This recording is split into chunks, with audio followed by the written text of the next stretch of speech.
I don't tell myself it's going well until it's over, because you can't relax, because then you won't win. At this point, he must have been getting upset with himself at letting things come to this stage.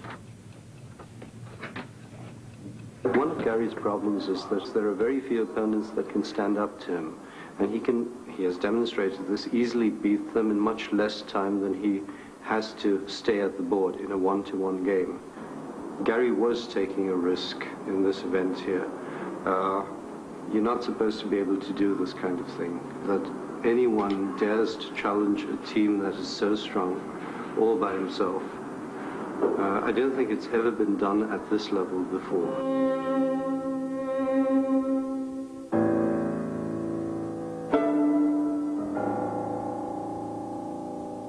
I'm used to the silent tension. I'm used to the idea of fighting somebody silently, symbolically across the chessboard. I'm used to the idea of exchanging these ideas and searching for the truth in a position. It's what I do. And when a chess game is going really well, it's a good feeling. It makes you have a wonderful feeling of pride, as well as kind of a bit of a sadistic feeling if I'm really going to get this guy. So it's really a very, very beautiful victory for Wolf.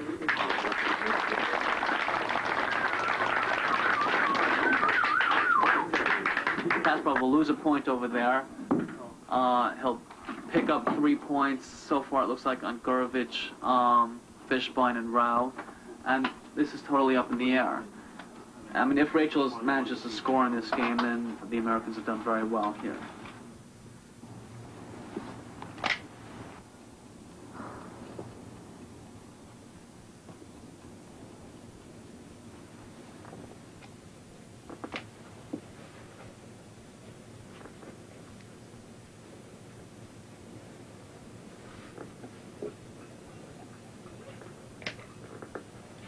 Now Stuart Rachels had been thinking.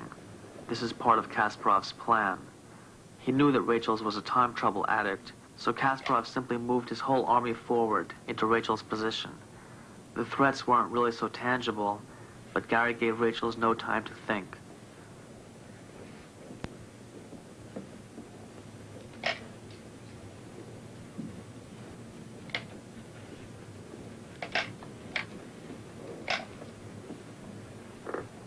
Stuart found himself with only 11 minutes for 24 moves. You have to make 50 moves in 2.5 hours. His first 26, he had used almost his whole time. Given that, it was really quite a tough situation for Rachels, even though he was winning on the board. Gurevich's position was quite lost at this point. It was just a question of time, or really how long Ilya wanted to provide a distraction for his teammate.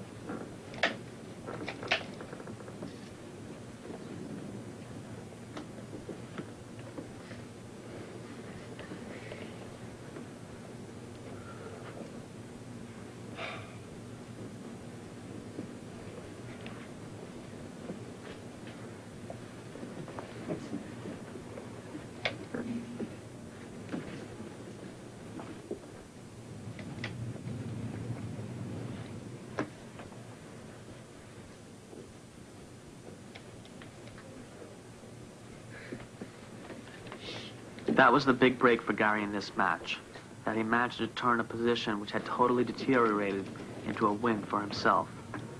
It almost made up for the fact that Kasparov had lost to Wolf. That left Kasparov with 2 games against Rao and Fishbein, and Kasparov seemed to have the advantage in the endgame against both.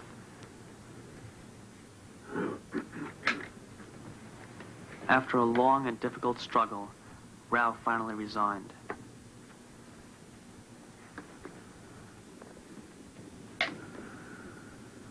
Gary had the advantage in his endgame with Fishbein, and now only needed to convert it into a win. There are times during a game where I'm about to lose and just I'm dead. You know, my opponent has crushed me. The game is over. And I try not to have those emotions. I try to always feel that I have a chance to win for as long as I can. Try to fight. In many of my games, I've been able to hold a draw in positions where it seems everybody thought I was losing.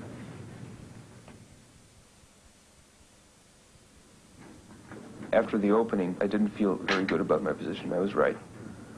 At one point in the game, I felt that I had a better position. I'm probably not right there. I played very hard. I had a bad position, but I played very hard until the end, and I fought till I had no chances. You know, and whatever chances I had, I made the most of them. So, I probably couldn't have played the ending much better than I did.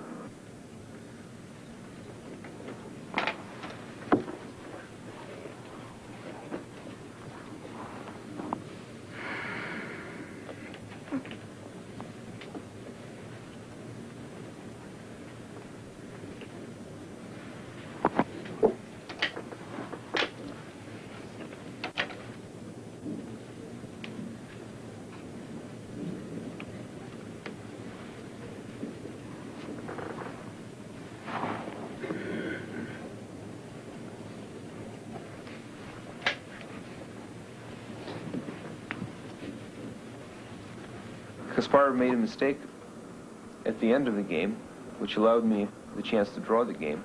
Had he played the correct continuation, I believe he would win the game, but he didn't.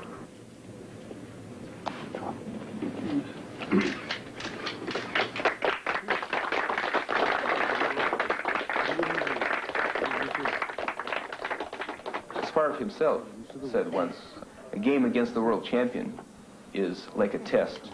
It's like a test of your ability. Could you play D4? Oh, again? Yes. Okay. You can play F. I'm not sure, because after D4 then you have F3, this move. Sorry? A tragic story. Yes. Oh, it's tragic for one side. Well, what happened? It used to be that you could be a reasonably well-rounded person and very, very, very gifted in chess and be world champion. What's happening? Now, you have to have an entire system behind you, an entire support structure to create the optimal conditions possible, and you have to have a certain fanatical devotion to the game. Kasparov has that. All right, can we go like slower so I can follow and try to find an idea? And even if the United States were to produce another chess player who had that kind of fanatical devotion, it's questionable whether without the support structure the Soviet Union has, that person could be world champion. So anyway, in the near future, I don't see an American world champion. Much as I would like to see one, I don't see one.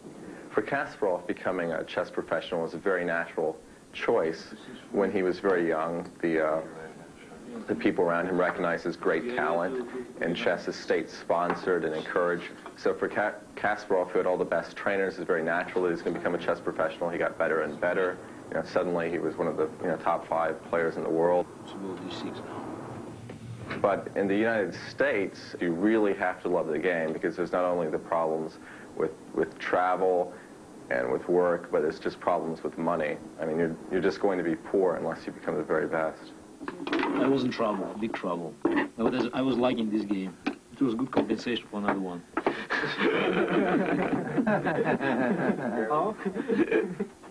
With most chess players, there's a limit to the skill that they can reach. You know, chess is such a difficult game that it's impossible to master it completely. I think all of the players in the simul are talented enough to become grandmasters, and I feel that, you know, I would really, I mean, that's certainly one of my goals now. And I think, like everybody else in the simul, I sort of feel that it'd be nice to become the best in the world, too.